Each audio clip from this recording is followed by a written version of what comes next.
Hello Drive Radio fans, Richard Rush here today with Walt McLean, and today we're going to look at the 2017 Subaru Impreza. This is the sport model and it's all new for 2017. So with that being said, let's jump right into it. I'm going to let Walt give a quick walk around. Again, all new. They've updated the exterior styling, they've changed the interior, they've made it wider, longer, and lower to the ground than in years past.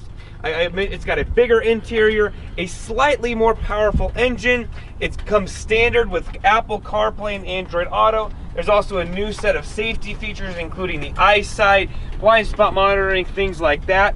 Along the side here, you'll see the 18-inch alloy wheels, LED running lights we showed you a second ago. This model has got a unique suspension, keyless entry and ignition, and active torque vectoring. This is actually the Sport 2.0 I model. It's really just the sport model. There's several different models. There's the base, premium, sports, and I think it's the limited, so don't quote me on that last one. But this is the sport. As it sits right here, $27,000 just over, and again, it's got pretty much all of the safety features you could want. There is a moonroof on here, which is a really nice feature. Walt, I know we get better lighting here, so I'm going to actually open these up and let you show both interiors actually here, and then we'll actually go around to the back. Really a nice size interior. You can fit 2 full-size adults, 2 6-foot adults, or sorry, I should say more than that, 4 full-size adults in here. If everyone was 6 foot tall, you'd still be able to get them in. There's plenty of headroom, which is really nice. In terms of a car seat, you can see in the back right there, we actually had that pulled that down. I'll shut this for you so everyone can see that. Does fit a car seat with the driver setting decently enough forward.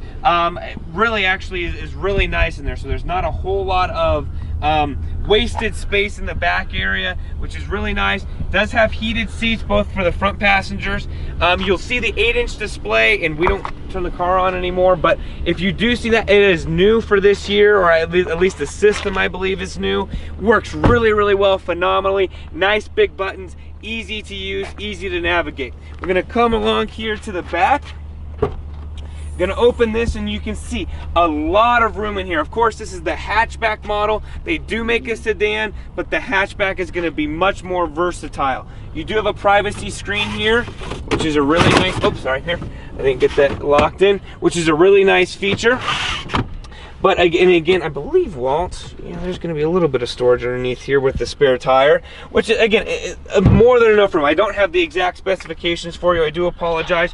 One thing to note, the hatchback is 4 inches wider in terms of the opening back here. And as Walt kind of moves back, you'll be able to see that.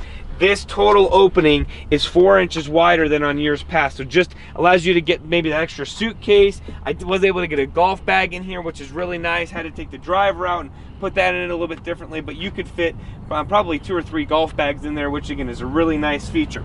As we come along to the side, we'll show you the driver's side. I won't open up, actually, Walt, I will open up here so you can show them what the steering wheel looks like. This model does come equipped with a CVT transmission. There is a manual option. One thing I will say, Subaru has put in shift points in here, so this actually feels like an automatic car. When you drive it, you don't know that it's a CVT transmission, except for when you get into those higher power needed, I guess, situations, merging onto the highway, things like that, where you need that little bit extra oomph. And it's going to give it to you, but it's going to come at a higher sound level, I guess you could say. 2.0 liter 4-cylinder boxer engine underneath the hood, which is again a nice, obviously a nice feature. The engine runs really well. Fuel economy, we've been able to average right around actually about 34-35 miles per gallon, just depending on who the driver is and if you're heavy city or heavy highway. Great buy for the money. We're going to get into the opinion portion now. Fantastic interior. The Subaru all-wheel drive is obviously fantastic.